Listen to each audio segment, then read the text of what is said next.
répondu présent à cette conférence dématérialisée du coup, qui nous permet de pallier au confinement et à la fermeture en fait des universités. Tout simplement, c'est que cette conférence était initialement prévue donc, à l'Université catholique de l'Ouest où j'enseigne. Du coup, je suis responsable académique de la filière art plastique et où on souhaitait du coup pouvoir faire découvrir hors maquette à nos étudiants du coup des artistes, des conférenciers du coup qu'on propose. Et Yann a eu la gentillesse de répondre. C'est ce que je dis, ça devient presque une tradition entre nous. Dès que je visite une université, en fait, je profite de l'occasion pour pouvoir inviter Yann, que je suis depuis maintenant un certain nombre d'années, puisque je l'ai découvert lors de mon Master 1, que du coup, depuis, c'est quasiment une grande histoire d'amour, puisque nous ne faisons que de s'inviter, j'écris quand même pas mal sur Yann Ning, du coup, qui est un artiste donc français, cyberpunk, hypermédia, enfin voilà. Et que du coup, je voulais vraiment faire connaître à mes étudiants pour sortir un petit peu des sentiers battus. Donc voilà, vous avez l'occasion de pouvoir non pas le rencontrer en chair et en os, mais au moins de pouvoir le rencontrer de façon dématérialisée, et ça reste de toute manière son terrain que le cyberespace. Donc merci Yann d'avoir répondu présent pour cette dématérialisation. Gros regret de ne pas t'avoir en chair et en os pour pouvoir papoter, etc. Mais on se dit que ce n'est que partie remise. Merci. Merci Anaïs de cette super présentation. Un grand merci. Et puis, donc du coup, merci à tous d'être là. Je suis ravi d'être invité parmi vous.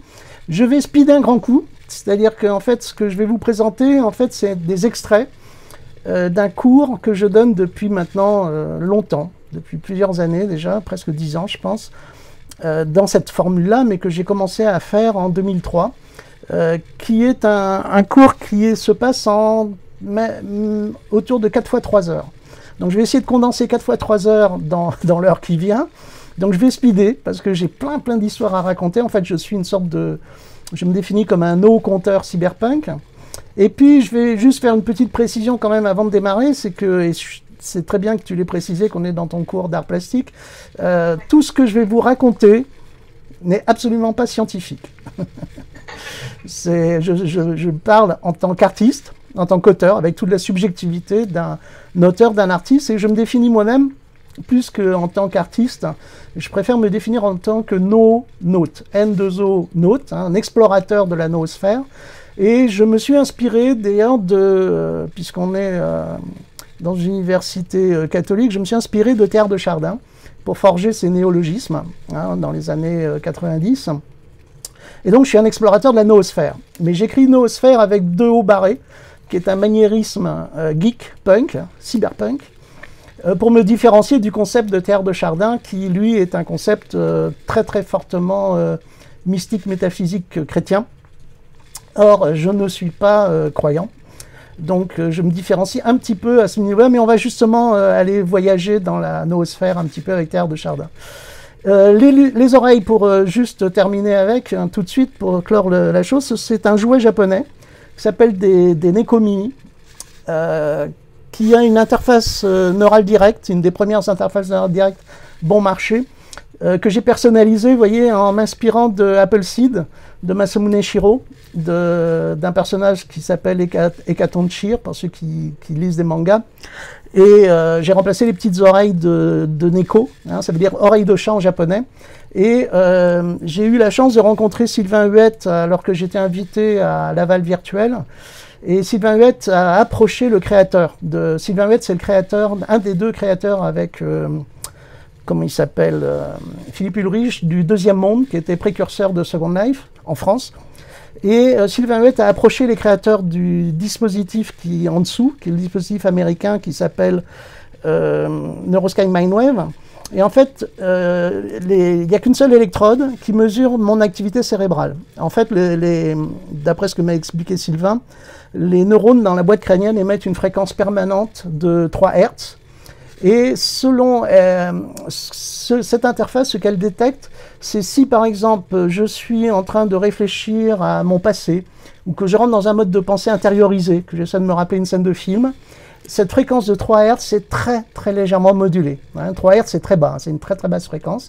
Et elle est très légèrement modulée, c'est ce que détecte le NeuroSky Mindwave, qui est la base du dispositif sur lequel les Japonais ont greffé des petits moteurs qui bougent en fonction justement de mes alternances au niveau de la pensée. Donc cet appareil, ce dispositif est une augmentation qui me permet de transmettre à mes interlocuteurs, on va dire, de façon très sommaire et très ludique, c'est un jouet, mon état d'âme, on va dire. Mais en théorie, c'est pas censé mesurer des choses aussi complexes, mais il se produit un phénomène étrange qui fait que de temps en temps, elle bouge d'une façon totalement pertinente avec ce que je suis en train de dire. Et là, on rentre dans la magie, dans l'art, dans la poésie, dans l'irrationnel pertinent, on va dire, qui est le secteur que nous explorons en tant qu'auteurs et artistes en permanence. Alors, je vais donc normalement, vous avez téléchargé pour certains mon No Museum sur le net, et donc je vous conseille, si vous pouvez, mais ce n'est pas obligatoire, de le démarrer en version Mac, PC ou Linux sur votre machine, et de m'accompagner à l'intérieur du No Museum. Vous avez à peu près la même partie, alors je suis en train de l'augmenter actuellement, c'est-à-dire on pourra bientôt être en multiplayer à l'intérieur. Et le No Museum qu'on va donc explorer, je l'ai créé en 2003 en hackant un jeu vidéo qui s'appelait Unreal Tournament, qui s'appelle toujours Unreal Tournament. Et au fil des années, il a évolué, et maintenant je le fais tourner sur Unity. Il a eu une période où il était sur Second Life. Il est, comment on va dire, plus que multimédia, il est hypermédia, puisqu'il y a des portions du No Museum qui sont encore sous Unreal, d'autres qui sont sur les sims de Second Life, une autre partie qui est dans les Open Sims. Et cette partie que vous voyez là, qui est donc sur Unity, qui est un des principaux outils actuellement avec UDK, Unreal Development Kit, un des principaux outils de création d'univers immersifs numériques. Et donc, je suis un des rares profs au monde, j'adore dire ça à chaque fois, je ne suis pas le seul, mais je suis un des rares profs au monde à enseigner à l'intérieur d'un univers vidéoludique, comme vous voyez là. Donc, j'ai remplacé les PowerPoint par des trajectoires, et donc je reproduis un très vieux processus mémotechnique que Pierre Berlequin, un ami qui a écrit un excellent bouquin que je vous conseille qui s'appelle Code, qui raconte l'histoire du code depuis le début de l'humanité. Pierre Berlequin appelle ça la topomnèse, la mémorisation du topos. Et en fait, je reproduis un vieux dispositif de chasseur-cueilleur qui favorise la mémorisation, ou qu'on appelle aussi ars memorativa, ou palais de la mémoire. Je ne vais pas vous le détailler parce que on n'a pas beaucoup de temps, mais c'est ça qui fait que si vous, en simultané, vous explorez le labyrinthe, mes propres labyrinthes, vous allez faciliter la mémorisation, parce que vous allez reproduire ce processus cognitif de topomnèse et de l'ars memorativa. Donc je vais essayer d'avancer très vite parce que, comme je vous disais, je me définis comme un no-conteur cyberpunk, breton d'ailleurs, je pense que je suis la réincarnation geek d'un conteur breton. Et je pars dans le No Museum. Donc là, pour partir dans le Museum, je vais basculer sur l'autre côté. Je vais activer mon partage d'écran. Activer mon partage d'écran. Et je l'ai mis en très basse résolution. Enfin, en basse résolution, vous pouvez le démarrer en très haute résolution. Mais là, c'est pour le partage. Je l'ai mis en résolution assez basse. Et où est-ce qu'il est? Il est là. Le voilà. Donc là, normalement, c'est la communauté dessus. Et on arrive sur mon bateau violon avec Kubernetes. Je vais d'ailleurs le redémarrer. Alors, les touches, en même temps que je vous expliquerai le fonctionnement des touches. Si vous appuyez sur B, vous rechargez le niveau. Si vous appuyez sur V, vous chargez le niveau précédent. Et si vous appuyez sur N, vous allez vers le niveau suivant. Donc là, je fais B, ce qui me fait recharger le niveau. Et là, il y a ma caméra qui tombe sur mon bateau violon. Alors, l'univers dans lequel on rentre, on a Kubernetes, le pilote de navire. C'est un personnage emblématique de l'histoire de la cybernétique, sur lequel on va revenir. Et on est à bord de mon bateau violon. C'est-à-dire qu'on est à bord de mon univers graphique personnel que j'ai imaginé autour de 1976-77 dans mes premiers dessins. Et en fait, je vais vous parler des mèmes. Et alors, vous voyez sur le côté à bâbord, vous avez des images qui flottent, là, qui dérivent dans les airs. Si vous appuyez sur T, vous changez de caméra. Et en fait, ces rochers volants ces rochers qui dérivent dans les airs. Quand j'avais moins de votre âge, quand j'étais à Lorient, au lycée, en cours de dessin, je m'étais mis à griffonner des rochers volants qui dérivent comme ça dans les airs. Et à l'époque, il n'y en avait pas beaucoup, en fait, dans la cybersphère artistique. Dans le cyberespace artistique, il y avait alors un précurseur, c'est Laputa, la cité dans le ciel, hein, de Swift, que vous voyez dans le lointain. Vous aviez, comment ça s'appelle, celui-là, le gros rocher, le château pyrénéen, ou le château des Pyrénées de Magritte. Et puis, plus proche, et d'ailleurs contemporain à moi-même, on avait un illustrateur de science-fiction, d'heroic fantasy, qui s'appelle Roger Dean, qui faisait les pochettes de Yes, du groupe Yes.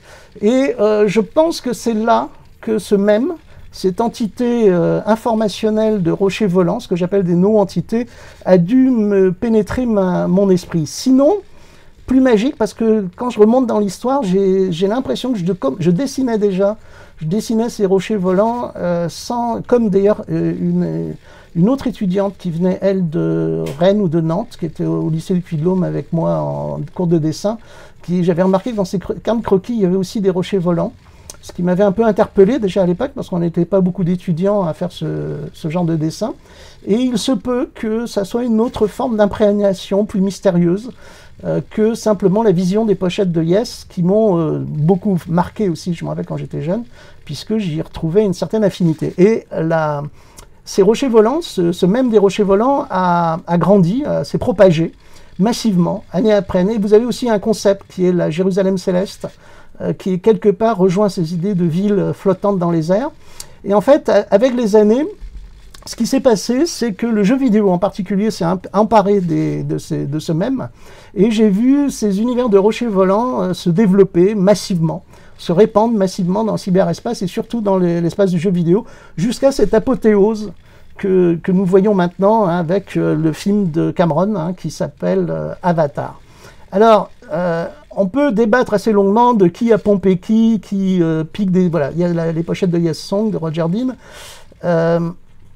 En fait, je pense que là, nous avons affaire typiquement à des mèmes. Vous voyez, ça, c'est les dessins que je faisais au lycée à l'époque. Non, celui-là, c'est un dessin de perspective que j'ai fait au métier d'art, quand je suis rentré au métier d'art beaucoup plus tard. Là, vous voyez les récifs. Voilà, j'ai appelé ce monde-là le monde des récifs. C'est l'univers de mon roman. Donc là, vous voyez les récifs qui dérivent dans le ciel. Et ça date de... Je pense que je suis encore au lycée, donc ça doit dater de 1978. Ça, c'est dans Unreal Tournament. C'est le décor que j'avais fait dans Unreal Tournament. Donc beaucoup plus récent, 2003.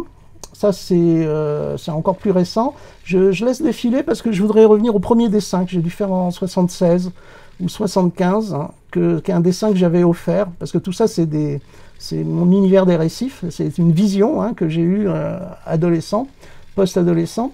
Et en fait, j'avais dessiné ça. Voilà, ça, c'est un dessin au velours à sauce que j'avais fait sans doute autour de 74 et que j'avais offert à une autre lycéenne dont j'étais amoureux à l'époque.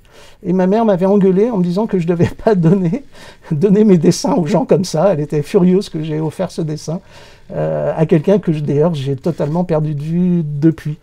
Mais donc, vous voyez, ça c'est un de mes premiers dessins de rochers volants. Alors, pourquoi je vous les montre? C'est pour vous parler du concept de mème. Alors, on va y aller très vite, parce que j'ai tellement de trucs rigolos à raconter que je ne vais pas trop m'attarder. Donc, vous voyez, le début le monde, on est dans le monde des récifs. Hein. C'est-à-dire, si je fais T, là, on va voir le bateau violon vu. Il y a pas mal de questions sur le No Museum. Est-ce qu'on peut le télécharger depuis Linux? Et du coup, comment on passe en vue subjective? T, comme la touche T, permet de changer de caméra. Voilà. Donc c'est ce que je viens de faire, hein. Vous avez plusieurs caméras, donc je viens de commuter à la caméra plan large. Et si vous appuyez sur I et K, vous faites basculer certaines des caméras, pas toutes, qui vous permettent de faire des rotations en verticale. Hein. C'est I et K. Voilà. Et donc là, vous voyez, on est dans l'univers des récifs. Mais on va tout de suite quitter l'univers des récifs et je vais essayer de vous faire un parcours, donc un parcours choisi dans le No Museum. Alors, il se peut que chez certains, ça ne marche pas, hein, ça arrive. Donc, vous ne prenez pas la tête, hein, si ça ne marche pas. Et puis, certains des tableaux n'ont pas été upgradés dans la version PC et la version Linux. Hein, parce que j'ai pas eu le temps d'uploader les dernières versions Linux et PC. Donc, vous étonnez pas si parfois ça ne correspond pas à ce que vous voulez voir, ce que vous voyez avec mon écran. Donc là, on arrive dans le niveau numéro 2. Dans ce niveau numéro 2, je vais juste faire alors une première partie importante. Cyberpunk. Alors, les cyberpunk, donc là, bah tiens, d'ailleurs, j'ai créé un niveau exprès pour les cyberpunk. Donc, vous voyez les icônes qui tournent au sol, c'est qu'il y a un téléporteur à cet endroit-là. Donc là, vous pouvez, parce que certains niveaux ne sont pas accessibles via VBN, via les macro-commandes. Et voilà. Et là, j'arrive dans le niveau dédié au cyberpunk, hein, avec une de mes créations, qui est Cyberpunk Not Dead, qui est une œuvre d'art augmenté. Je vais aller directement vous parler donc du cyberpunk, là, devant ce tableau-là. Vous voyez, voilà. Et là, je me suis auto-portraituré d'ailleurs en Anonymous, parce que les Anonymous sont un peu l'incarnation contemporaine des cyberpunk de la légende. En fait, le mot qui parmi vous, enfin non, d'ailleurs je vais aller vite, je vais le faire, on va y aller directement. La plupart des gens pensent que l'inventeur du mot cyberpunk, ce serait William Gibson, en 1984 avec son roman Neuromancer. Alors en fait, ce n'est pas Gibson qui invente le mot cyberpunk, c'est un jeune auteur, 3 ans auparavant, qui s'appelle Bruce Becht, qui est un musicien, et qui écrit des nouvelles de science-fiction. Et il écrit une nouvelle de science-fiction qui paraîtra dans Amazing Stories en 1982, je crois, qui s'appelle Cyberpunk, qui est très précurseur parce qu'il met en scène, en gros, pour Bruce Becht, les cyberpunks, c'est des petits cons. C'est pas très valorisant. Et il est précurseur, je vous conseille de la lire, elle n'existe qu'en anglais. Elle est excellente et elle décrit, par bien des côtés, elle décrit ce qui arrivera aux premiers hackers de l'informatique qui vont se retrouver assez rapidement en tôle, coupés de toute connexion réseau. Alors, ce que William Gibson invente comme néologisme, c'est le mot cyberspace, cyberespace. Et nous sommes actuellement en train d'échanger, de communiquer dans le cyberespace. Mais je vais revenir plutôt sur cyberpunk parce que pendant longtemps, avant de me revendiquer NoNote, j'aimais bien me revendiquer cyberpunk. Alors cyberpunk, ça veut dire, ça a deux terminologies, qui est punk et cyber. Cyber venant évidemment de cybernétique. Alors je vais quand même vous poser une question. Qui parmi vous n'a pas sur son ordinateur, sur son portable, c'est plus difficile sur le portable, mais sur son ordinateur, un logiciel piraté, de la musique piratée, un film piraté? Hein? Alors comptez-vous. Et levez la main. Et levez la main. Hein? Je ne sais pas si je vois, d'ailleurs je ne vois rien là sur qui lève la main. Donc Anaïs, tu me diras hein, s'il y en a beaucoup. S'il y en a au moins quelques-uns. Est-ce qu'il y en a au moins un ou deux? Il y a des mains qui se lèvent, 1, 2, 3, 4, 5, 6, 7 mains levées pour le moment. 7. Donc il y a 7 personnes parmi vous qui n'ont rien piraté au niveau logiciel, etc. Alors, à chaque fois, ça correspond, hein, mais j'ai souvent un doute. Mais en gros, tous les autres, eh bien, vous êtes des cyberpunks. C'est-à-dire que vous êtes des voyous cybernétiques. Et alors, c'est extraordinaire, ça, parce que la science-fiction a anticipé, a prophétisé 2 grands mouvements qui sont le post-apocalyptique et le cyberpunk. Dans la littérature de science-fiction, c'est deux grands courants narratifs, et heureusement, le post-apocalyptique n'a pas eu lieu. Alors, ça peut encore arriver, on n'en est pas loin. L'ambiance en ce moment est très post-apo. Hein, c'est-à-dire que le post-apocalyptique, c'est qu'il y a une apocalypse X, hein, l'apocalypse, d'ailleurs on va y arriver, hein, qui est un mème très très ancien, qui date de l'aube de l'humanité. Et l'apocalypse n'a pas encore eu lieu, hein, mais le post-apo, bah, c'est des romans qui racontent comment l'humanité arrive à survivre après l'apocalypse, soit nucléaire, soit autre, qui risque d'arriver. Ça peut être aussi une apocalypse par pandémie, hein, comme Stephen King le raconte dans un de ses romans, je ne sais plus comment il s'appelle, Le Fléau, voilà. Et surtout, mais par contre, le cyberpunk s'est concrétisé, c'est-à-dire nous vivons actuellement dans un monde complètement cyberpunk, hein, de voyous cybernétiques. Et souvent ce que je raconte, c'est que les plus grands voyous, et moi je me revendique d'être cyberpunk comme beaucoup d'artistes, c'est-à-dire qu'en gros, la très grande majorité des artistes sont des cyberpunks. C'est-à-dire nous sommes des hackers, nous artistes, hein, je vous mets dans le lot ici présent, déjà par une démarche de base, c'est-à-dire que l'artiste est un hacker, et je fais référence en disant ça à un livre que je vous conseille de lire qui est Ethic Hacker, qui raconte, qui explique un peu les extensions du mot hacker. C'est-à-dire le hacker n'est pas seulement quelqu'un qui va hacker des dispositifs informatiques. C'est quelqu'un qui va hacker tout ce qui va lui porter à portée de main, c'est-à-dire le démonter, l'analyser, le reconstruire, le déformer, le réintégrer dans un autre dispositif dans lequel qu'il s'est approprié.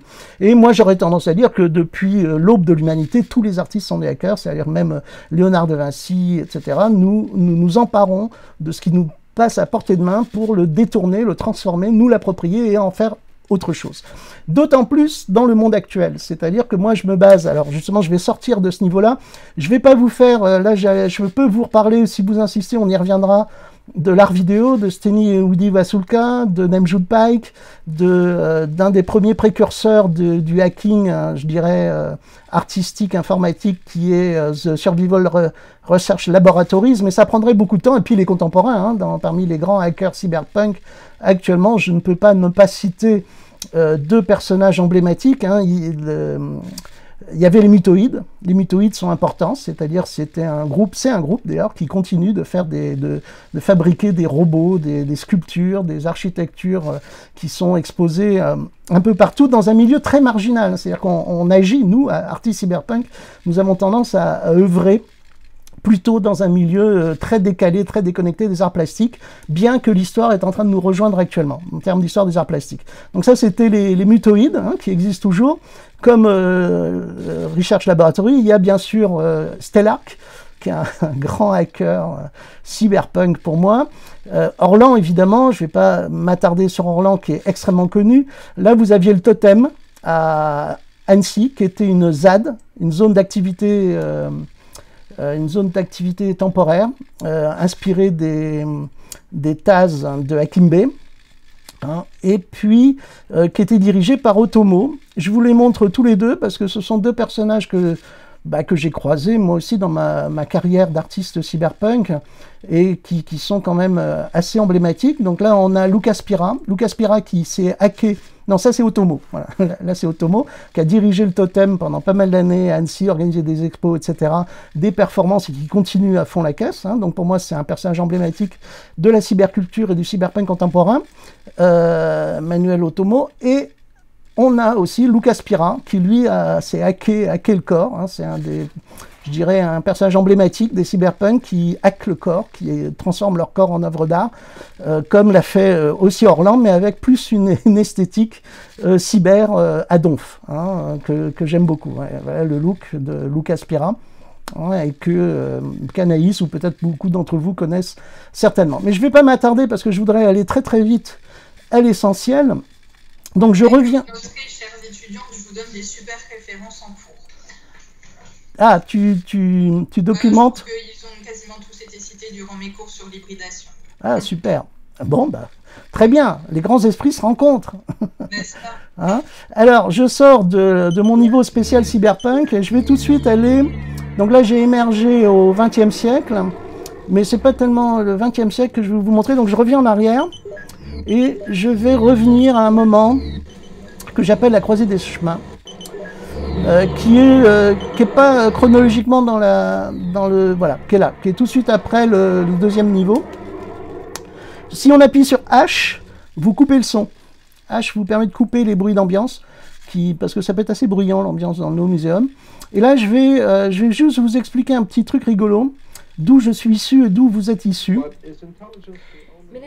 Alors, c'est ce que j'appelle la croisée des chemins. En fait, j'ai un peu modélisé ici, au niveau chronologique, une révolution culturelle qui est née dans les années 60-70, qui est née, je dirais, des féministes, des mouvements féministes à l'origine, essentiellement, mais qui s'est propagée, et qui est née en Amérique du Nord, et qui s'est propagée sur toute la planète.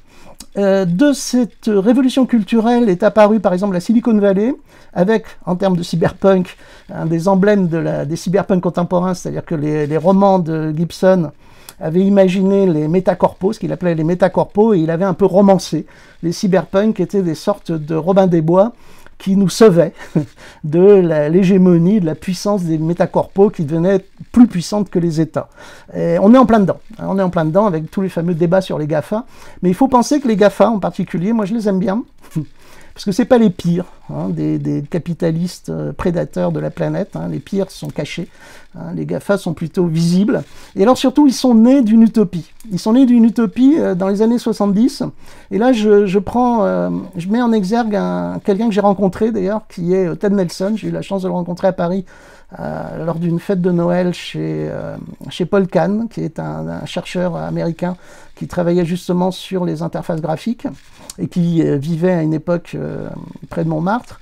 Et j'ai rencontré, j'ai même eu l'honneur d'initier, de montrer, de faire une démonstration de Second Life, paradoxalement, à Ted Nelson. Et alors Ted Nelson sort un bouquin en 74, vous voyez, qui est You Can and Must Understand Computer Now, avec le point levé, le point révolutionnaire levé. Alors c'est une référence au Black Panther, pour les Américains, mais c'est bien évidemment le point levé, une référence révolutionnaire qui remonte aux révolutions communistes ou tentatives de révolution communiste en Espagne à l'origine.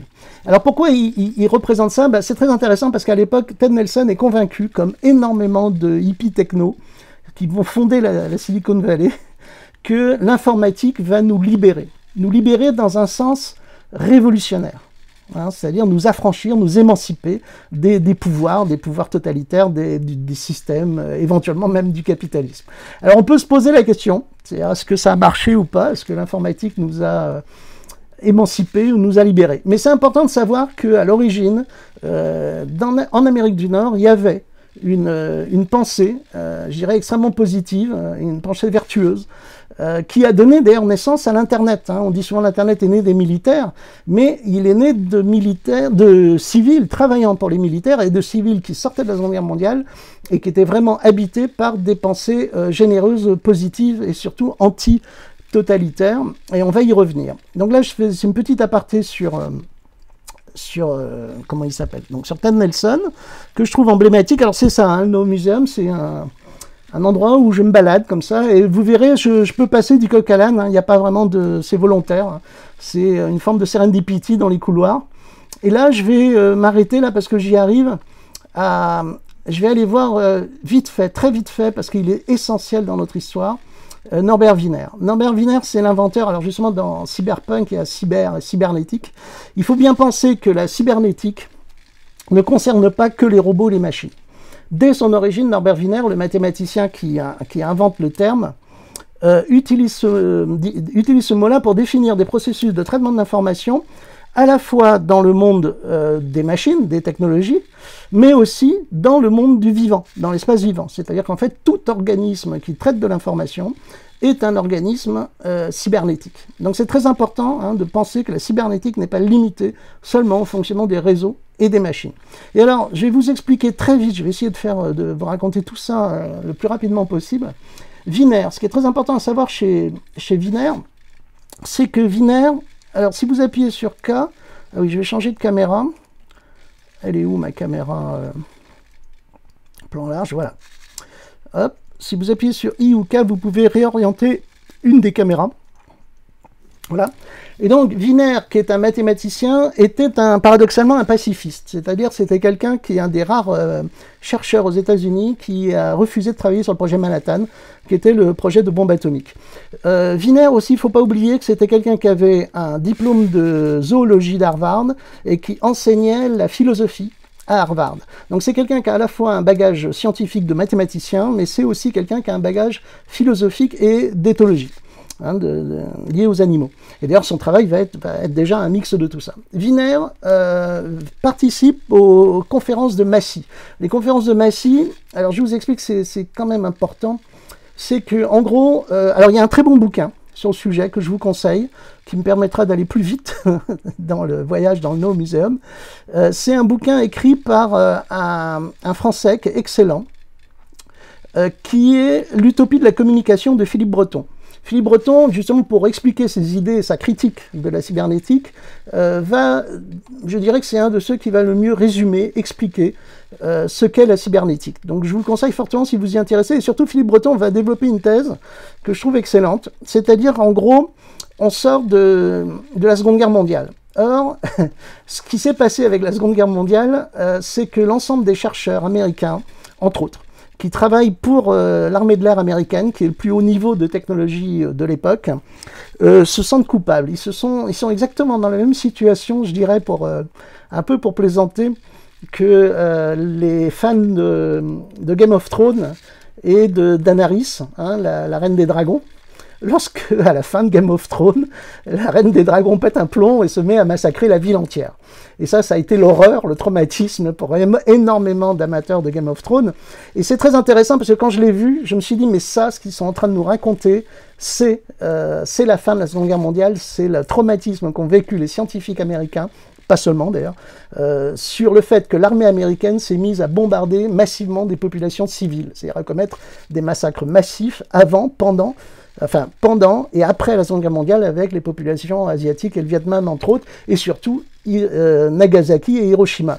Et quand j'ai enquêté un petit peu, et les scénaristes disent que quand ils ont fait cette scène de Game of Thrones, ils ont pensé au bombardement de Dresde. Donc du coup, l'analogie n'est pas si impertinente, hein, mon intuition n'était pas si impertinente.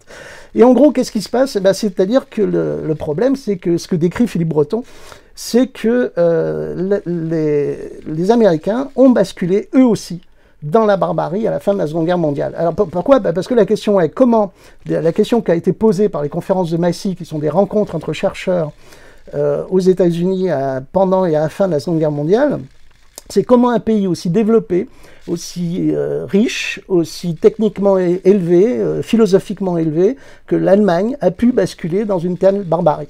C'est-à-dire on était convaincus que la culture, l'intelligence, en occultant évidemment tout le colonialisme, nous affranchissait de l'éventuelle bascule dans la barbarie. Et là, on se rend compte qu'un des pays les plus développés de la planète a basculé dans la pire des barbaries. Alors, pas n'importe quelle barbarie en plus. C'est ce qu'explique Philippe Breton, c'est une grande partie était liée à l'eugénisme, le concept d'eugénisme. C'est-à-dire, on confond souvent d'ailleurs l'eugénisme avec le darwinisme, on appelle ça souvent le darwinisme social. On va lui faire un sort tout de suite, on devrait plutôt parler de néo-spencerisme, c'est-à-dire les théoriciens de l'humain en tant que prédateur. C'est-à-dire c'est le prédateur le plus fort qui survit dans le concept eugéniste. Ce sont des gens comme Gobineau et surtout comme Spencer, qui longtemps avant ont théorisé cette idée de la raison du plus fort en fait, et qui va être exploitée par l'Allemagne nazie de façon très concrète, qui est que toute personne faible va affaiblir. Si on laisse survivre des gens qui sont atteints de maladies génétiques, de déficiences, etc., cela va affaiblir la race et ça va affaiblir la population d'un pays, le pouvoir et la puissance d'un pays. Et donc ils vont passer à l'acte, voilà, ça c'est Spencer.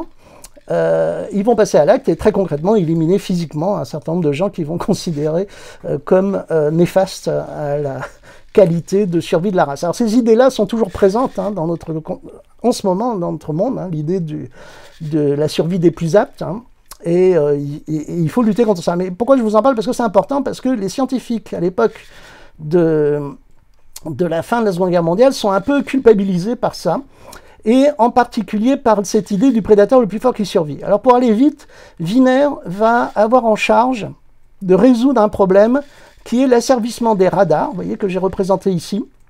Il va asservir les radars, et l'armée de l'air américaine lui demande de résoudre le problème d'asservissement des batteries de DCA. Donc là, j'en ai une. Voilà, j'ai mis une petite batterie de DCA, là, que j'ai achetée sur un site sur Internet. Et en fait, il faut que la batterie de DCA s'asservisse sur le radar, sur ce que détecte le radar, en temps réel. D'ailleurs, si le radar détecte une cible, la batterie DCA va cibler la cible directement. Alors la Seconde Guerre mondiale est terminée, donc le danger, c'est plus les Allemands, hein, c'est plus l'Allemagne nazie, ce sont les Soviétiques. Donc c'est pour ça que j'ai mis un MiG-21 qui tourne en rond autour et que suit le dispositif pour illustrer ce propos. L'armée américaine fait la demande à 2 groupes de recherche et c'est pas Wiener qui va remporter le marché, mais par contre Wiener en profite de son côté pour inventer la cybernétique. Alors je vais vous expliquer la cybernétique très vite, vous compreniez où on va. Wiener, alors bien sûr ça s'est pas passé comme je vais le faire là actuellement, hein, je précise, ça a mis des mois, voire des années d'échanges, de communication, etc. Mais je vais vous simuler en 3 minutes Norbert Wiener synthétisant la cybernétique devant une assemblée de chercheurs aux conférences de Massy. Hein, donc je précise bien, scientifiquement ça s'est pas du tout passé comme ça, mais l'important c'est que vous saisissiez le concept. Alors, la cybernétique est basée sur un... Alors, imaginez Wiener, donc arrive devant ses collègues qui dit, voilà, il ne faut plus qu'on raisonne, on vise une cible et on tire. Hein, il ne faut plus qu'on raisonne avec genre arc et flèche et tout ça. Il faut qu'on raisonne 2 objets soient au même endroit, au même moment. Pour que cela soit possible, il faut qu'un de ces objets, le missile ou la torpille, alors je vais le symboliser avec ma manette de Xbox, soit équipé de capteurs. Voilà, on va dire qu'il y a des capteurs là, qui perçoivent l'environnement, même de façon sommaire. Un système de traitement de l'information. Un système de traitement de l'information, c'est la boîte noire, ce qu'on va appeler plus tard la boîte noire. Et même à l'époque d'ailleurs, on traite l'information. Et un système moteur. Et en fait, on va faire une boucle, une itération, ce qu'on appelle une itération, c'est une boucle informationnelle. Le dispositif perçoit son environnement. Le système de traitement de l'information interprète ce que les capteurs ont perçu et modifie la direction de l'objet à chaque itération pour aller vers la cible. Donc à chaque itération, le dispositif, la torpille ou le missile va atteindre l'avion ou le bateau qu'il est censé atteindre. Ça, Wiener va le formaliser en termes algorithmiques. Ce sont les algorithmes de la cybernétique qui va donner une science, d'ailleurs, qui va contribuer à l'apparition d'une science avec la théorie de l'information de Shannon, qu'on appelle maintenant la systémique. On ne parle plus de cybernétique. Mais, ce qui est très intéressant, c'est qu'en général, on s'arrête là. Hein, quand on explique la cybernétique, en fait, on oublie que Wiener est parti en live. C'est-à-dire que Wiener n'est pas seulement un chercheur, un grand mathématicien, c'est, comme je vous le disais, un philosophe. Et là, Wiener continue, et il dit, mais là, ce que je viens de vous expliquer, je perçois mon environnement, j'interprète ce que je perçois, et je modifie mon comportement en fonction de ce que je perçois. Tout le vivant fait ça. Tout le vivant fait ça. Et en fait, il rejoint la théorie de la conscience par Bergson, hein, à ce moment-là. Alors attendez, Bergson, je l'ai mis dans le XXe siècle. Alors on va retourner voir Bergson. C'est un peu le bordel, mon muséum. Et en fait, il rejoint la théorie de la conscience par Bergson. Alors, ceci dit, les trajets que je suis en train de faire, là je vous le dis, c'est important. Si on était sur du PowerPoint, c'est embêtant parce qu'on passe de slide en slide. Alors là, je suis obligé de me déplacer avec vous, hein, derrière moi, là, un virtuel. Et ces petits moments de déplacement, c'est des moments de repos pour le cerveau où il va fixer, il profite pour fixer une partie de l'information, de la masse d'informations que je suis en train de balancer. Et alors donc, je reviens là, et je vous disais, il rejoint la pensée de Bergson, la définition de la conscience par Bergson. Pour Bergson, en gros, pour faire simple, la conscience, c'est notre capacité à imaginer le futur en fonction de ce qu'on sait du passé. Et notre esprit, notre cerveau, passe son temps en permanence à imaginer le futur à petite ou grande échelle et à mettre en place des stratégies de survie. C'est d'ailleurs ce qui nous permet, en tant qu'humains, de survivre parce que nous sommes faibles par rapport à pas mal d'animaux. Nous sommes bien moins bien équipés en termes de système moteur, nous sommes bien moins bien équipés en termes de capteurs, mais par contre nous avons un cerveau, un système de traitement de l'information qui nous permet d'élaborer des stratégies complexes, individuelles et collectives. Et donc ce que dit Wiener, et c'est très important à ce moment-là parce qu'on va avoir le paradigme contemporain le plus important, hein, de notre histoire, c'est qu'à partir de ce moment-là, on rentre dans la société de l'information. C'est-à-dire ce que dit Wiener, c'est que ce n'est pas le prédateur, parce qu'il est mal à l'aise avec ces notions de prédateur et tout ça, et on le comprend avec cette culpabilité héritée de la Seconde Guerre mondiale, avec le faux darwinisme social, mais plutôt le néo-spencerisme, et il dit, ce n'est pas le prédateur le plus fort qui assure sa suprématie, c'est l'organisme qui va traiter de l'information à un niveau supérieur aux autres. C'est-à-dire, plus un organisme va traiter de l'information à un niveau complexe, hein, enfin, ça c'est ce qu'on peut tirer comme conclusion de ce que Wiener va développer, plus un organisme va traiter de l'information complexe, plus il sera haut dans la hiérarchie du vivant. Donc il fait de l'information l'élément clé, et surtout, il vient de donner une définition de l'humain. L'humain, par analogie avec les machines, est une machine à traiter de l'information à un niveau de très très grande complexité. Alors ça va poser un sérieux problème en Europe. L'Europe qui a un héritage philosophique qui vient en très grande partie des religions, dont la religion chrétienne et catholique. Et en fait, beaucoup de gens vont apprécier la cybernétique, mais il y en a énormément qui vont détester la cybernétique quand elle émerge, parce que Wiener est en train de réduire, on a l'impression que Wiener est en train de réduire l'humain à une machine. Ce qui est précisément aussi ce dont on sort. C'est-à-dire on sort d'un mythe eugéniste nazi qui est de transformer l'humain, l'humanité, les sociétés en machines. Et donc Wiener, en définissant l'humain à travers la notion de traitement de l'information, donne l'impression qu'il est en train de réduire l'humain à une machine, alors que dans la vision métaphysique religieuse, l'humain est une créature divine, mystérieuse, ineffable. C'est-à-dire qu'il y a une part en nous d'inconnaissable qui appartient à notre part divine et qu'on ne peut pas réduire par un dispositif, une analyse, un concept de type, comment on va dire, mécanique, machiniste. Hein, on a l'impression de revenir à l'homme-machine de Descartes. Alors, c'est un faux procès à Wiener parce que c'est beaucoup plus complexe que ça, et on va y revenir après. C'est qu'en fait, il se pose à ce moment-là la question de qu'est-ce que c'est l'information. C'est-à-dire qu'en fait, effectivement, le traitement de l'information est un élément structurel du vivant, et on peut revenir très très loin en amont, c'est-à-dire que c'est pas seulement propre à l'humain, mais c'est propre aussi à tous les organismes, à tout le vivant, les premiers réplicants. Et là, on se pose la question, c'est-à-dire que loin, maintenant, le truc, c'est que loin de réduire les organismes vivants à des machines, ça nous confronte à un nouveau mystère. La science vient de reculer le mystère, et qui est, on gratte, hein, plus on gratte, plus on trouve des trucs compliqués. Et là, l'information, en ce moment, on se pose des questions. Et nous, artistes, pourquoi je vous raconte tout ça? C'est que nous, artistes, notre métier, notre vocation, c'est de traiter de l'information à un niveau très très élevé. Et c'est pour ça que je dis, de façon très provocatrice en général, l'art est le plus haut niveau de traitement de l'information de l'humanité. On a changé de paradigme grâce à la cybernétique et grâce à Wiener. C'est que la définition de l'art a changé. Avec le XXIe siècle, vous êtes dans une nouvelle définition de l'art, vous êtes des spécialistes du traitement de l'information. Évidemment, je suis très provocateur et j'adore dire ça dans les colloques scientifiques où mes amis scientifiques m'invitent, hein, comme Étienne ici présent, où je dis c'est à plus haut niveau que la science. Alors je vous explique pourquoi je me permets de dire ça. Parce qu'évidemment, on pourrait se dire, le plus haut niveau de traitement de l'information de l'humanité, c'est la science. Parce que moi, je suis à 3 années-lumière de comprendre ce qu'est, par exemple, la mécanique quantique. Il y a très peu de gens sur la planète qui peuvent se dire avoir compris ce que c'est, par exemple. Parce que c'est un très très haut niveau de complexité. Mais, moi, je le dis dans un autre contexte. C'est-à-dire, en fait, à quel moment le mot art apparaît dans notre langage. Le mot art apparaît lorsqu'on veut définir quelque chose dans une activité humaine dont la complexité n'a pas de mots pour la décrire. C'est-à-dire c'est au-dessus de la maîtrise. Hein, on peut parler de la maîtrise de l'élocution, la maîtrise de l'art, la maîtrise de la peinture, la maîtrise de la danse, etc.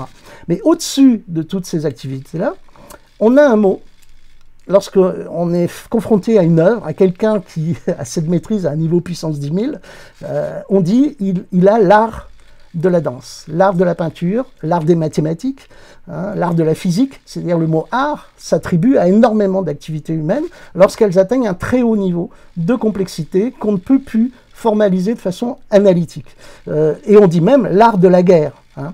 Donc c'est bien ce que je dis, c'est que l'art, ça illustre ce que je veux dire, c'est que l'art est le plus haut niveau de traitement d'information de l'humanité d'un point de vue cybernétique. Et même pas seulement d'un point de vue rationnel, analytique, mais aussi d'un point de vue métaphysique, et voire même mystique. Hein, on peut étendre ce champ de compréhension à ce niveau-là.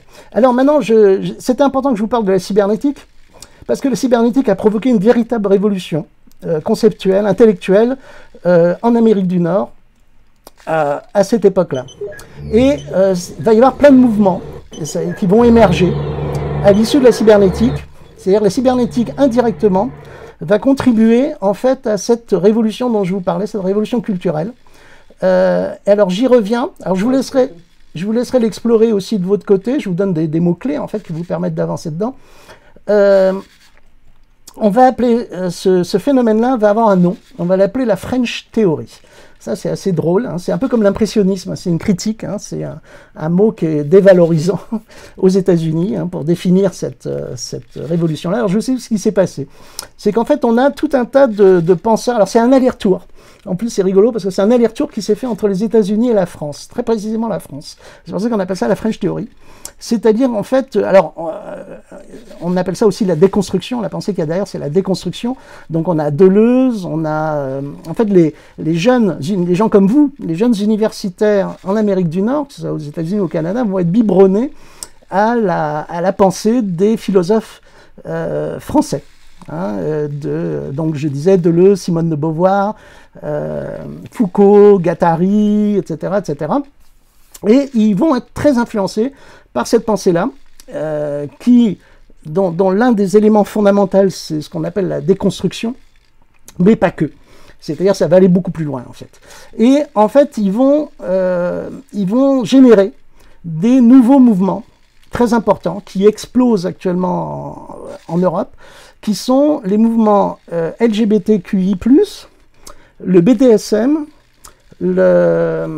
les body modification, le queer, les gender studies, j'en oublie certainement, le do-it-yourself d'ailleurs, aussi indirectement est lié à ça, et les H+, le transhumanisme. Alors, là, je vous laisse réfléchir juste 10 secondes, vite fait. Quel est l'élément commun à tous ces mouvements-là? Tous ces mouvements-là ont un élément commun très très important. Le féminisme, le transhumanisme, qu'est-ce qu'il y a de commun entre les H+, c'est-à-dire les transhumains, le transhumanisme, et par exemple les BDSM. Hein, je vous laisse 10 secondes pour y réfléchir. Si j'ai une réponse tout de suite, je l'écoute. Sinon, je continue. Hein. C'est un peu une évidence. Eh bien, c'est le corps. Le corps, c'est-à-dire c'est une revendication. En gros, que je peux vous résumer comme ça. Mon corps m'appartient et ce ne seront ni les religions, ni les États qui me diront ce que je vais en faire. Hein, cet élément, cette pensée-là est au cœur de cette révolution-là et en particulier est née du féminisme. Quelque part, je dirais que la première émergence, le premier mouvement de réappropriation du corps, c'est les mouvements féministes. Alors, c'est important parce que du coup, ça me permet d'aborder avec vous la deuxième étape qui est vite fait, on va juste explorer le transhumanisme, qui est un mouvement, qui est un nouveau mythe, qui est en train d'émerger et qui est né de tout ça, mais qui est très intéressant parce qu'il synthétise énormément de choses. Alors, je vais juste faire une aparté importante, là, avant d'y revenir, parce que, mais c'est normal que ça vous paraît bordélique, mais c'est parce que le monde est bordélique. C'est comme ça que fonctionne nos muséums, d'ailleurs c'est une démarche très très volontaire. Tout se passe simultanément. Alors c'est pour ça que vous allez voir, je vais circuler comme ça et revenir. Je vais revenir en arrière maintenant à ce moment, voilà, c'est ce niveau-là, qui est un niveau de synthèse où j'ai tout regroupé.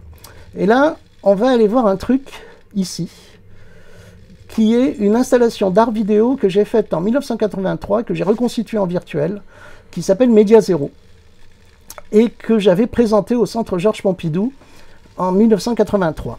Donc, Média Zéro raconte l'histoire d'une jeune femme qui vit dans un monde virtuel. Et elle se réveille dans son monde virtuel, un monde calculé par ordinateur. Alors, ça m'est pas tombé du ciel comme ça, hein, d'anticiper Matrix avec plusieurs décennies d'avance. C'est l'inverse. C'est-à-dire, je me suis inspiré d'un roman de Philippe Cadic qui s'appelle Ubik, qui décrit à peu près des univers de ce type-là, bien qu'il ne soit pas un univers modélisé en informatique. Alors que là, j'imagine un monde virtuel. Et en fait, elle se réveille dans ce monde virtuel. Et donc, vous voyez, c'est un dispositif où le spectateur est entouré d'écrans. Et au début du dispositif, la pièce est dans la pénombre. On ne voit qu'un seul écran allumé. Et je suis en train de simuler ce que Marshall McLuhan appelle le message chez le médium. L'aphorisme de Marshall McLuhan, le message chez le médium. Ce qui est important n'est pas... Ah non, là, je suis en train c'est un autre aphorisme, une autre réflexion de Marshall McLuhan, c'est le passage de l'âge mécanique à l'âge électrique. Nous sommes passés de l'âge mécanique à l'âge électrique. C'est-à-dire l'âge mécanique, c'est la vapeur, c'est le rapport de cause à effet, c'est la pièce de théâtre où l'œuvre est contingente et coincée dans un dispositif qui sépare l'imaginaire du réel. On met des rideaux, c'est la couverture du bouquin, il faut faire attention, il ne faut surtout pas que les gens mélangent le réel et l'imaginaire. Et nous sommes rentrés dans un monde, l'âge électrique comme la carte électronique, où tout se passe simultanément partout.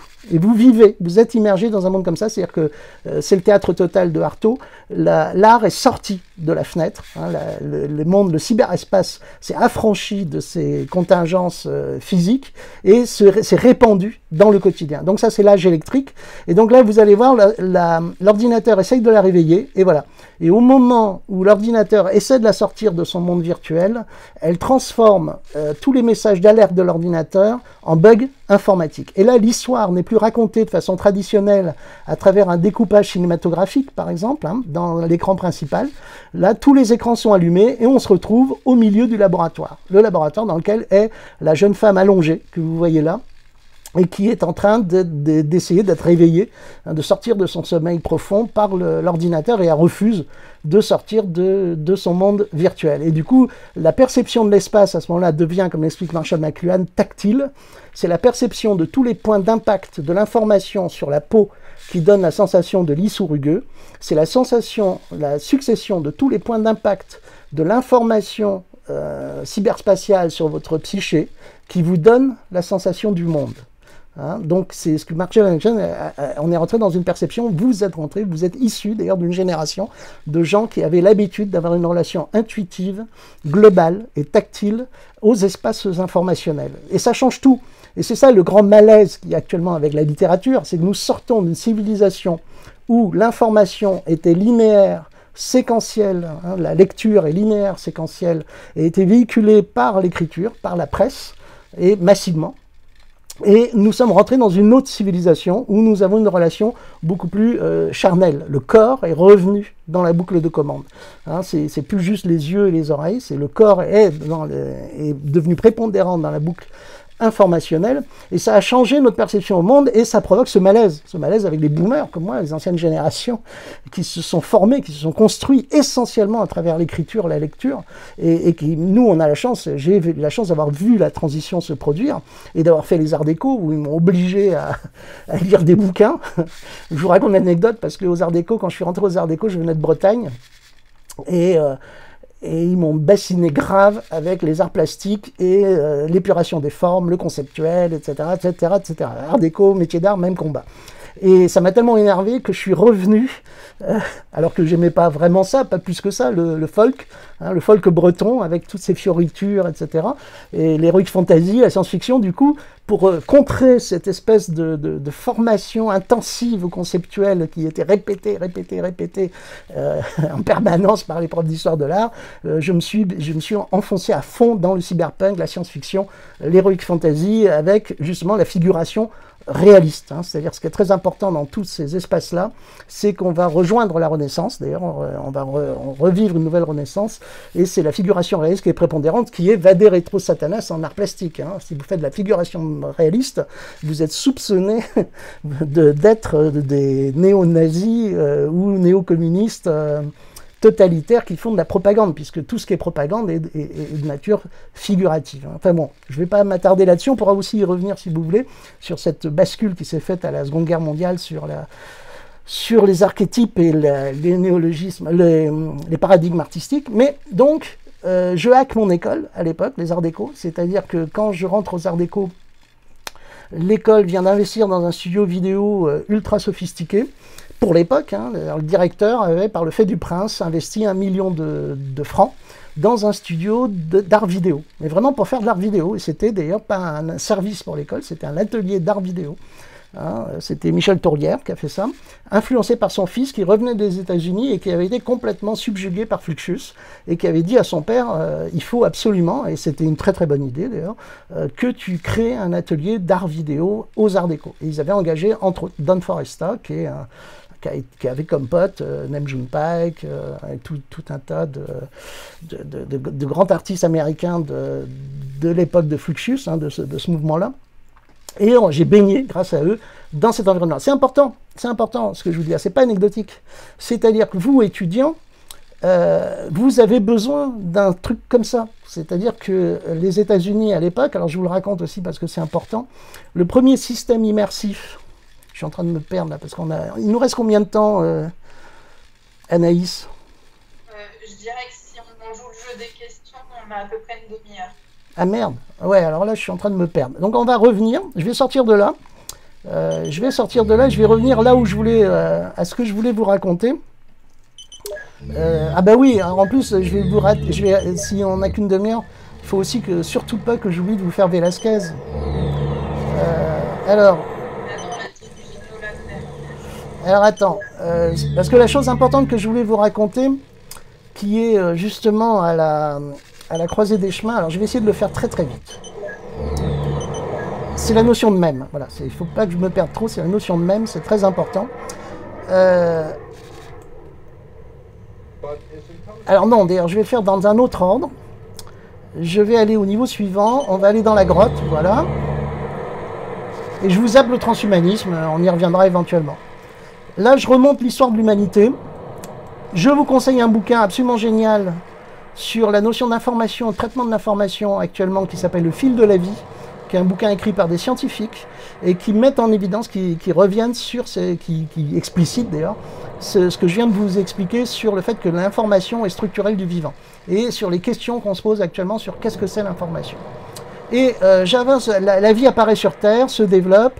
Là, on suit ce qu'on appelle une progression algorithmique régulière, logarithmique régulière, où à intervalles réguliers, l'évolution du vivant se complexifie, et surtout se complexifie en termes de traitement de l'information en suivant à peu près la fameuse loi de Moore, sur laquelle je ne vais pas m'étendre non plus. Vous pourrez aussi explorer ce qu'est la loi de Moore. Et j'arrive dans la grotte, et elle est importante cette grotte. C'est parce que, vous voyez, j'ai représenté dans la grotte la femme de Cro-Magnon. Alors, c'est une plaisanterie, évidemment, on dit l'homme de Cro-Magnon parce qu'on a trouvé un squelette d'homme, mais c'est plus équitable de dire la femme de Cro-Magnon. Alors j'ai mis la femme de Cro-Magnon. Mais surtout, ce qui est important, vous voyez, c'est que c'est le moment où l'humanité s'entoure d'images.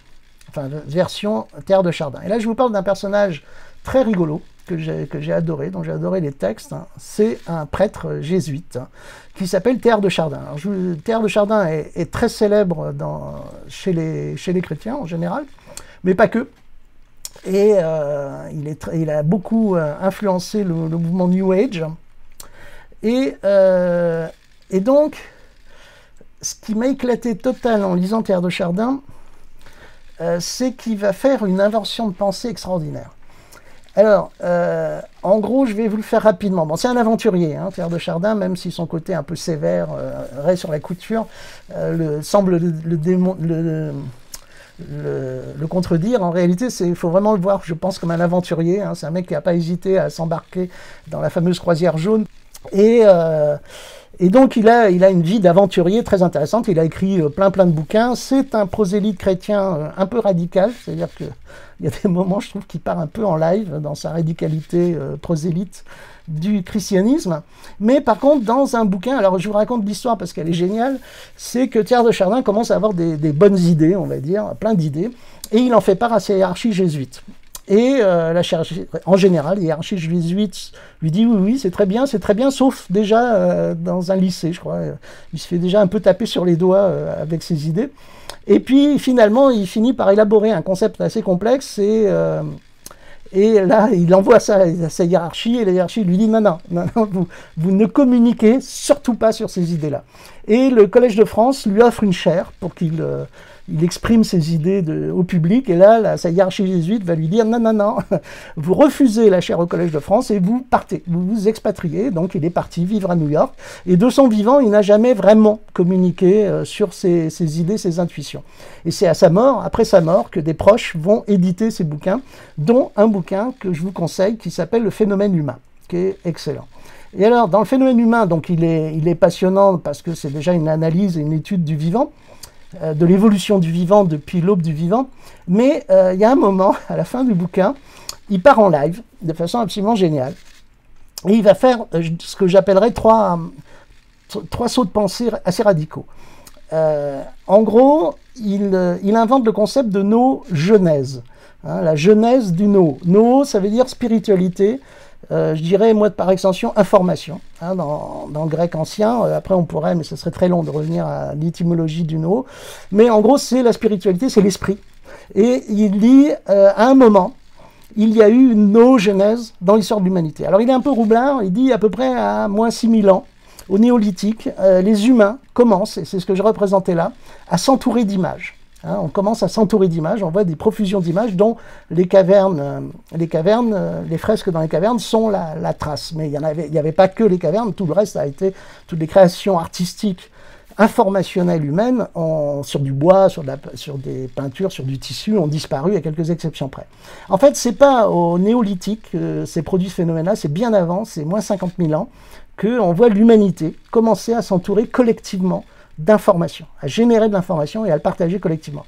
Et ensuite, il explique que cette no-genèse, à un moment, l'humanité se connecte et ça explose. C'est-à-dire que on voit émerger ce qu'il appelle une no-sphère, une sphère de la spiritualité, de l'esprit, qui est gigantesque. D'ailleurs, actuellement, si vous essayez de formaliser dans votre tête ce que représente la sphère informationnelle humaine, c'est impossible. Il n'y a pas un humain qui peut prétendre contenir dans sa tête la totalité des masses informationnelles manipulées, traitées par l'humanité actuellement. Hein, et a grandi. Donc déjà, ça, c'est une belle vision, hein, moi, que j'aime bien en tant qu'auteur, en tant qu'artiste, c'est-à-dire qu'il nomme quelque chose qui est cet espace informationnel, hein, d'ailleurs avant Wiener.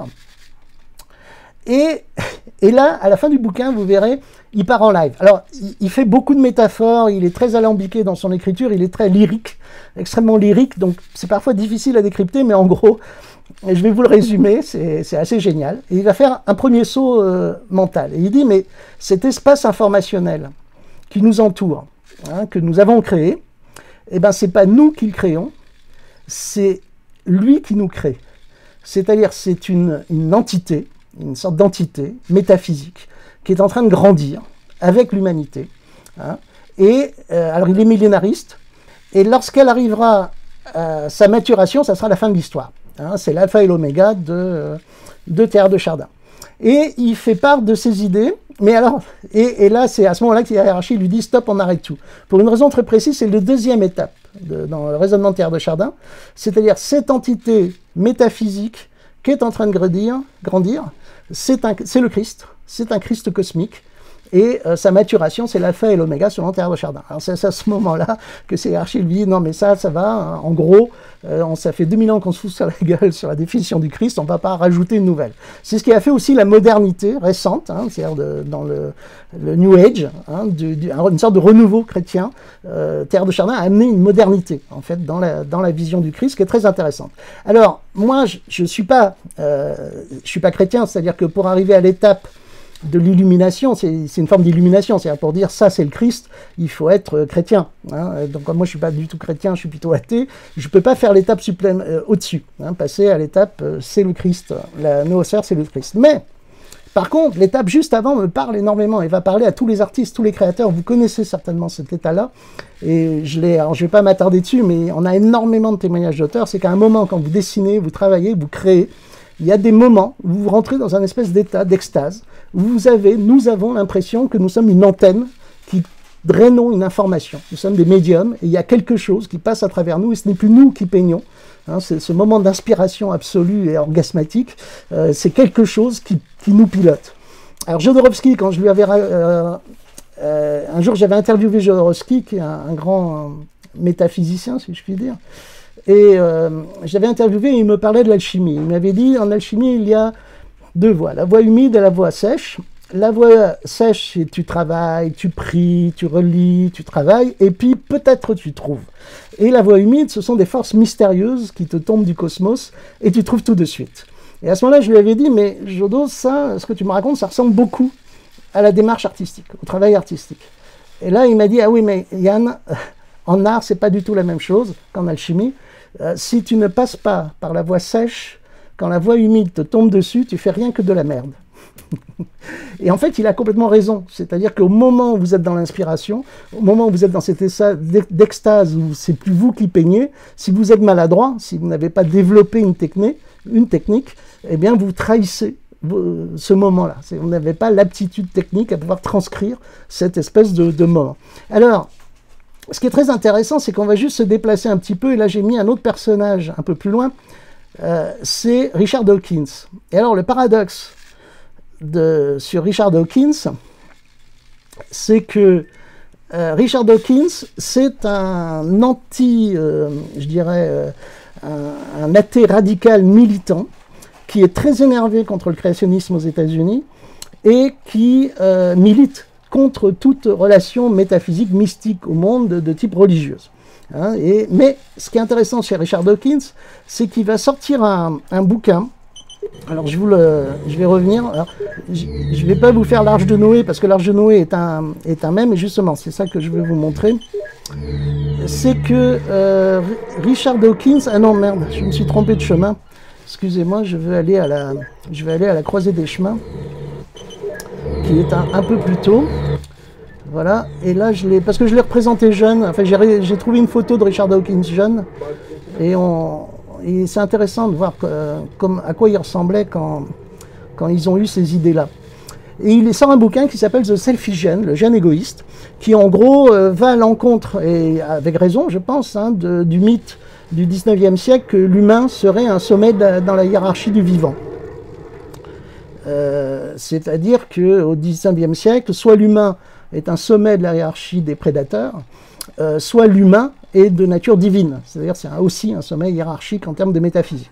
Et donc il explique qu'en fait nous sommes le rêve des gènes. C'est-à-dire que les gènes vont favoriser, c'est pas nous le sommet hiérarchique, en gros c'est les gènes, et les gènes vont favoriser tout ce qui a des capacités de reproduction, de transmission, de démultiplication des gènes, et d'ailleurs c'est un processus qui a un nom, je vous conseille aussi de l'explorer, qui s'appelle la négantropie, l'entropie négative. C'est-à-dire ça va à l'encontre de l'entropie, l'univers tend à l'entropie, c'est-à-dire une espèce d'équilibre chiant et ennuyeux, global, massif, et le vivant est le seul dispositif dans le réel qui va à l'encontre, c'est-à-dire qui tend vers la complexification, l'expansion, etc. Donc c'est ce qu'on appelle la négantropie. Et en gros, le moteur négantropique le plus puissant, ce sont les gènes. Mais surtout, ce qui est génial, c'est qu'à un moment, il part en live, un peu comme Teilhard de Chardin, il a un petit paragraphe où il dit « Mais j'ai l'impression que dans cette soupe générale dans laquelle nous sommes, là, actuellement, un nouveau répliquant est apparu. » Alors c'est important, il parle de répliquant, de réplicateur. C'est-à-dire, il fait référence à des entités qui ont disparu, on ne sait pas si on n'a pas de traces, mais les premiers réplicateurs à l'échelle nanoscopique qui ont commencé à se répliquer différents dans le bain originel il y a 4 milliards d'années, et qui a généré la vie. Et il dit, à notre époque, un nouveau réplicateur vient d'apparaître, qui se multiplie, se développe, etc. Et j'ai décidé de l'appeler, comme en français, donc il le dit, il fait référence au français, je vais l'appeler même, et non pas mi-même, parce que même sonne comme gène, et ressemble à ce qu'il y a de mieux, à la crème de ce qu'il y a de mieux en français. Et donc ce répliquant, ce sont les idées et les concepts. Je vous le résume rapidement, c'est-à-dire que, pas Teilhard de Chardin, donc Richard Dawkins, à l'opposé de Teilhard de Chardin, qui est donc un mystique, Richard Dawkins est un athée militant, mais il va avoir une intuition très très proche. Il dit, les mêmes sont des entités informationnelles qui se servent de nous pour se propager et se reproduire. C'est-à-dire qu'il fait une inversion de pensée, vous saisissez le truc, qui rejoint celle de Teilhard de Chardin. C'est-à-dire que nous, artistes, auteurs, nous sommes en fait des fabricants de mèmes. Alors évidemment, et après il continue en disant qu'ils se reproduisent de façon darwinienne, et là tous les généticiens de la planète ont hurlé en disant que non, les idées et les concepts ne se dupliquent pas, ne se reproduisent pas sur des processus similaires aux vivants. Mais l'idée est rentrée, c'est-à-dire l'idée est rentrée, s'est propagée, et en fait, pour les artistes, pour les auteurs, pour les publicitaires, pour les communicants, c'est extrêmement pertinent. C'est-à-dire que votre enjeu, notre enjeu en tant qu'auteur et artiste, c'est de fabriquer des mèmes, et des mèmes virulents. C'est-à-dire plus notre mème aura une force de pénétration, plus il aura tendance à se propager et à se répandre, ce qui est le cas de mes rochers volants, hein, au début que je vous ai montré. Et je vais vous montrer... Et tu me diras après si on peut faire ou pas Velázquez, ou si on passe aux questions. Je vais vous juste... Hein? Faut absolument que tu nous fasses Velázquez. Ah bon, d'accord. Alors je reviens juste pour vous montrer... ça y est, je me suis perdu d'ailleurs. Je ne sais plus qu'est-ce que je voulais vous montrer. J'étais en train de parler des mèmes de Richard Dawkins. Ah ben oui, si, c'est le niveau suivant quand même, il faut que je vous le montre. C'est deux mèmes très anciens et extrêmement puissants qui en vont en faire 3. Donc là, on va émerger dans l'arche de Noé. Alors, c'est pas l'arche de Noé. En fait, vous voyez, je l'ai représenté ronde. C'est l'arche d'Atrahasis. Et en fait, avant l'arche de Noé, dans la plus ancienne mythologie dont on a une trace écrite, qui est la mythologie mésopotamienne, alors là, c'est une démarche scientifique. C'est-à-dire qu'on ne sait pas de quand date, on n'a pas de traces scientifiques permettant de mesurer de quand datent exactement tous nos grands mythes. Hein, à partir de moins de 2500 ans, on ne sait pas. Mais par contre, ce qu'on sait, c'est qu'à moins de 2500 ans, on trouve des textes qui sont les textes inscrits sur les tablettes d'argile, et parmi ces textes, alors il y a énormément de textes administratifs, de courriers, de trucs comme ça, mais parmi tout ça, l'un des rois de l'époque avait fait transcrire les légendes orales sur les tablettes d'argile. Résultat, elles ont cuit avec les incendies des bibliothèques et on les retrouve. Et donc c'est l'épopée de Gilgamesh. La fameuse épopée de Gilgamesh est le texte décrivant une mythologie le plus ancien dont on a une trace écrite. Et dans l'épopée de Gilgamesh, qu'un ami illustrateur m'a filé quelques images parce qu'il a illustré l'épopée de Gilgamesh, c'est Alain Brion, dans l'épopée de Gilgamesh, il y a un moment, je ne vais pas vous faire tous les éléments, mais il y a un moment très important qu'on appelle l'arche d'Atrahasis.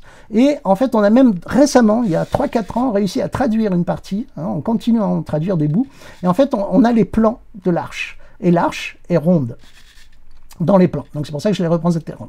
Et je vais vous zapper l'épopée de l'arche d'Atrahasis, mais je vais aller à l'occurrence suivante, qui est dans Bhagavad Gita, où on a Vishnu, qui sort, alors on a deux mots qui sont importants qui apparaissent dans notre histoire, c'est le mot avatar, et à nouveau, l'Apocalypse et l'Arche. Alors, je ne vais pas vous faire toute l'histoire, juste je vous indique que l'avatar de Vishnu était un poisson, et c'est pour ça que vous voyez dans cette image, on voit Vishnu sortir d'un poisson, et le déluge est provoqué dans le Bhagavad Gita par une baston que fait Vishnu avec un dieu sous-marin que vous voyez à droite qui sort d'un coquillage. Et il va inviter un de ses disciples à travers une histoire rocambolesque et magnifique. Il va l'inciter à construire un arche pour sauver des éléments du vivant. Hein, exactement comme l'arche d'Atrahasis, exactement comme l'arche de Noé. Donc on a ici deux mèmes extrêmement puissants. Donc on a l'avatar, mais surtout trois mèmes, l'avatar, l'apocalypse et le sauver le vivant. Et ça nous habite. C'est-à-dire ça, ce sont des prophéties. Ça décrit pas, contrairement à ce qu'on a envie de croire, quelque chose qui est arrivé, mais ça décrit quelque chose qui va arriver. Et en fait, ce sont des prophéties autoréalisatrices, comme on dit, c'est-à-dire que nous sommes actuellement, et alors là je vous le montre, je vous passe tous les détails pour argumenter, hein, parce que j'en aurai pour un petit moment, mais là ici, il y a un petit ponton, là sur la droite, qui va vous permettre d'aller au niveau suivant, et là, on bascule dans les fameux vaisseaux-mondes. Hein, les vaisseaux-mondes de O'Neill, c'est-à-dire ces grands vaisseaux partis dans l'espace, qui sont partis pour essaimer dans l'espace, à transporter la négantropie justement du vivant, hein, à permettre l'expansion du vivant en dehors de la sphère terrestre.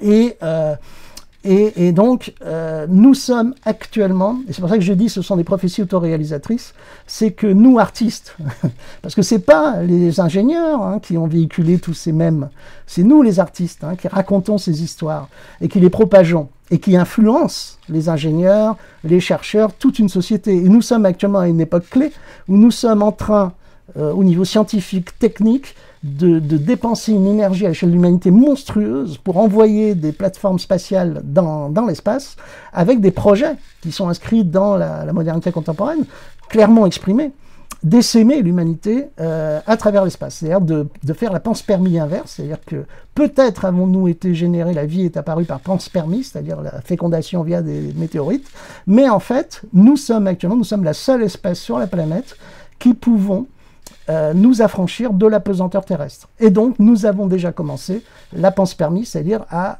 remplir l'espace de vivants, à permettre l'expansion du vivant en dehors de la pesanteur terrestre. Et là, j'ai pris 2001 l'Odyssée de l'espace, et ça n'a pas échappé aux artistes, en tout cas, puisque là, vous voyez le vaisseau de 2001, ça aussi, c'est une partie que je ne vous ai pas faite, c'est les métaphores sexuelles cachées dans les œuvres d'art. Mais là, vous voyez, le vaisseau de 2001 est un grand spermatozoïde qui va féconder l'univers. Et le film, alors si vous n'êtes pas convaincu, je vous rappelle la dernière scène du film qui est complètement surréaliste. Hein, c'est on a un grand bébé qui grandit dans l'univers. Voilà. Donc Kubrick était totalement explicite hein, sur cette métaphore qui est l'expression que nous, artistes, nous manipulons. Hein, nous manipulons des mèmes subliminaux très puissants que nous retransmettons à travers nos œuvres. Et plus le mème qu'on va transmettre sera ancien, c'est-à-dire appartient à l'Antiquité, plus il aura une force de pénétration forte au niveau global. Et donc je termine sur Velázquez. T'es d'accord, Anaïs? Ça va? Bon, c'est vrai que plus le No Museum avance, et plus j'ai des choses à raconter. C'est affreux.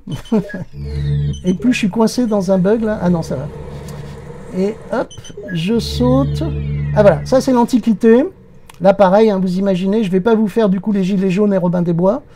On en parlera éventuellement si on a du temps. Là c'est Descartes. Je ne vais pas vous faire Descartes. Hein, ni le télégraphe de Chappe. Juste en aparté. Oh non, allez, je vous fais quand même tout de suite, parce que sinon on n'aura pas le temps. Je vais tout de suite vous faire Velázquez, très très vite. Alors, vous connaissez tous ce tableau, ou vous ne connaissez pas. Là, c'est un tableau très très célèbre et qui est chiant à mourir, en apparence, comme tous les tableaux de cour. C'est-à-dire, les tableaux de cour sont chiants à mourir, et il y a une raison pour ça. C'est tout bête, c'est que c'est l'équivalent de nos actualités télévisées. Hein, c'est-à-dire qu'en général, ils servaient à commémorer un événement de la cour, un événement militaire, un événement national. Et donc, en général, les tableaux de cour ne sont pas très très intéressants. Sauf celui-là.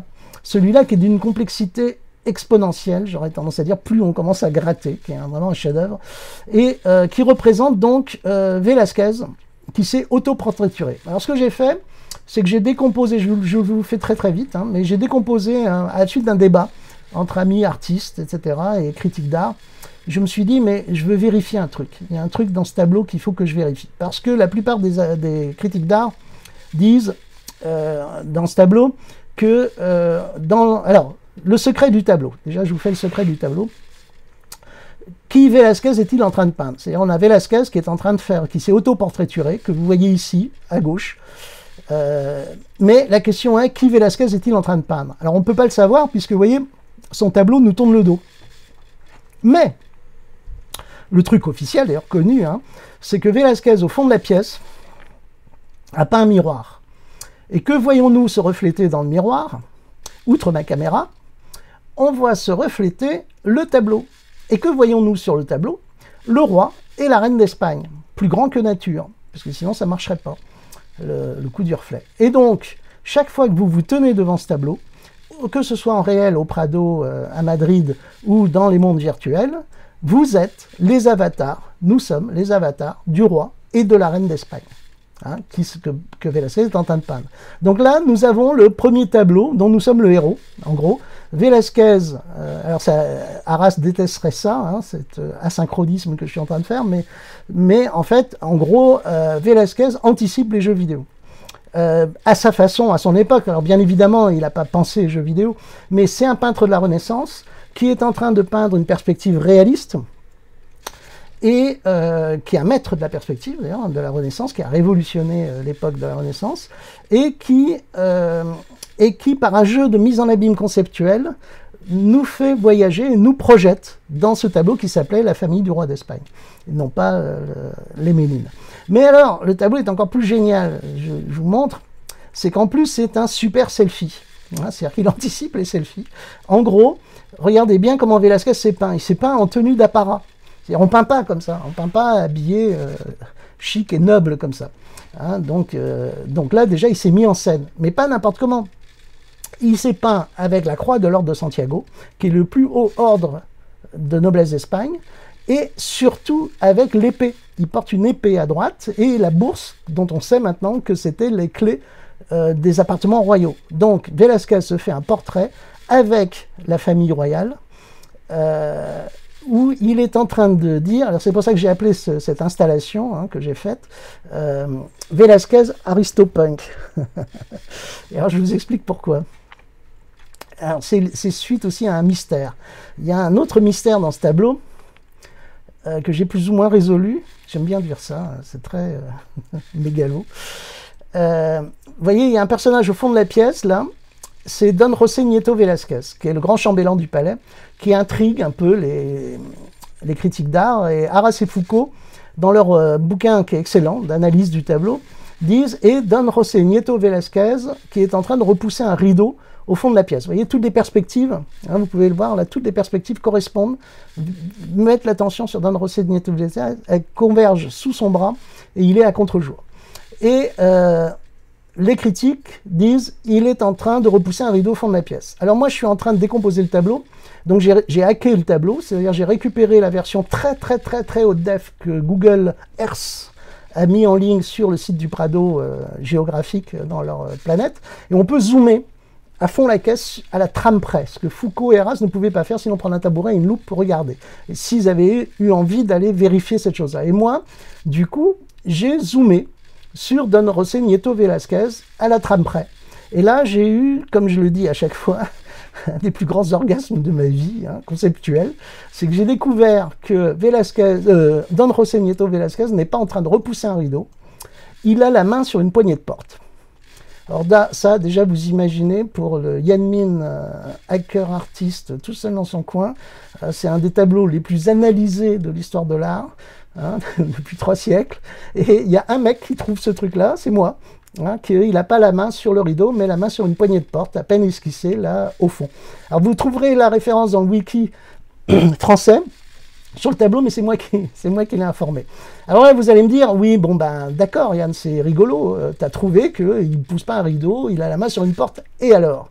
Sauf que, et c'est encore plus surréaliste, c'est que moi je suis en train de le décomposer en 3D.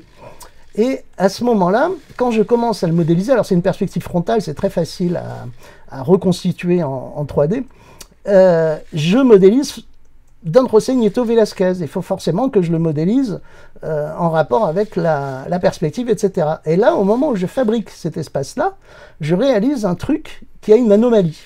Il y a une anomalie à cet endroit-là. Alors l'anomalie, je vous la montre, je vous l'indique, c'est que la poignée de la porte n'est pas à la bonne hauteur. Elle est à la hauteur d'un enfant ou d'un nain. Alors 2 raisons. Soit c'est parce que la porte est en haut d'un escalier, et c'est vrai que ça se fait, de mettre la poignée plus basse pour ceux qui sortent. Mais il y a une autre raison, beaucoup plus rigolote, que je préfère, c'est que c'est bien une poignée de porte mise là pour un enfant ou un nain.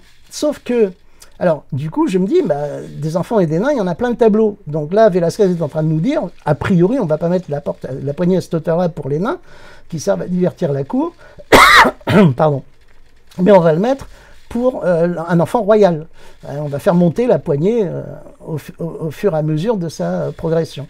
Et je pensais que c'était pour la fente. Et c'est Carlitos Zanahorias qui a fait un très bon documentaire sur Velázquez pour Arte récemment, qui lui m'a dit, non, alors il n'avait pas vu le coup de la porte, hein, le fait de la poignée de porte, mais il m'a dit, mais on sait ce que c'est cette pièce au fond. C'est en fait la chambre, les appartements de l'enfant, du jeune héritier du trône qui est mort. C'est-à-dire qu'en fait, le roi a donné les appartements du jeune roi qui est mort à Velasquez pour qu'il en fasse son atelier.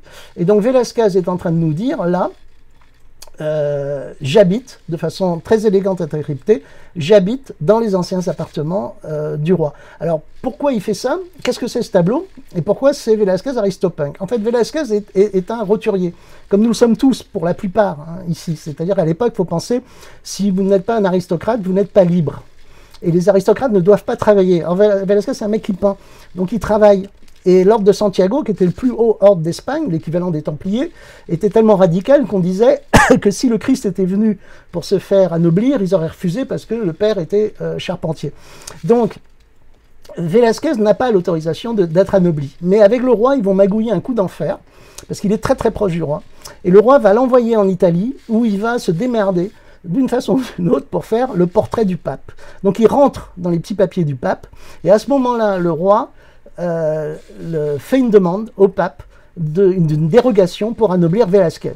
Alors Velasquez est déjà aristopunk à l'époque, puisqu'on a une lettre du roi qui est écrite, parce qu'il est tellement bien en Italie qu'il ne veut plus rentrer à Madrid, et on a une lettre du roi qui écrit à un diplomate espagnol à Rome, et il lui dit, tu prends Velasquez, tu le mets dans une diligence et tu le ramènes ici, parce qu'il faut qu'il termine ses tableaux. Et en fait, le pape meurt, mais le pape suivant signe la dérogation. Et du coup, Velasquez sait qu'il va être anobli. Et donc là, il sort le tableau, qui en fait était avant un tableau de cour traditionnel qui montrait un jeune page offrant son diplôme d'infante à l'infante, qu'elle va perdre à cause de la naissance du jeune roi. Et à ce moment-là, Velasquez peint tout ça, peint tout ce décor-là. Et en fait, je dis, moi, ce tableau, c'est un fait la cour. Velasquez est en train de dire, et regardez les mecs, je suis noble, j'ai la croix de l'ordre de Santiago, j'ai les clés du palais, hein, j'ai des appartements royaux, je porte l'épée, et en plus, je suis dans les appartements du jeune roi qui vient de mourir. Et donc, ce tableau est un super selfie, qui ne sera d'ailleurs jamais exposé à la cour. Hein. Il restera toujours dans les appartements royaux, uniquement dans les appartements royaux. Voilà, donc fin de Velasquez, je pourrais en parler encore pendant 1 heure, mais on va s'arrêter là. Et on va laisser un peu de temps pour les questions, puisqu'il est 35, donc il faut nous laisser un peu de temps pour réagir, et éventuellement aborder tel ou tel autre sujet que j'ai zappé dans notre voyage dans le No Museum. Merci pour cette présentation. J'aimerais bien qu'on passe du coup à un jeu de questions, etc. Ce qui pourrait être intéressant, ça serait que les personnes qui souhaitent poser une question, vous puissiez lever la main. Je vous nomme, je vous cite, et vous avez la possibilité du coup d'ouvrir vos micros et de poser directement la question à Yann, ou sinon de poser une question du coup directement via le chat et je communique dessus. Donc y a-t-il des questions ou des remarques au prochain rendez-vous? Et ben, je vous quitte et à bientôt.